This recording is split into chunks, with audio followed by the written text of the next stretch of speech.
the last video we looked at the rational approach, that very forward thinking, very set out. But then we have Mintzberg who says that's a load of old nonsense, that doesn't happen, strategies just evolve and emerge from time.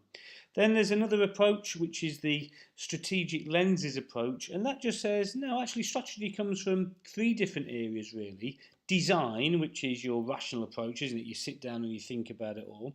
Another one just from past experience, it's just the way we do things around here, and we use our old knowledge to try and make new things. Or it comes from ideas. It comes from learning all the time and trying to innovate all the time, and your strategy comes from that.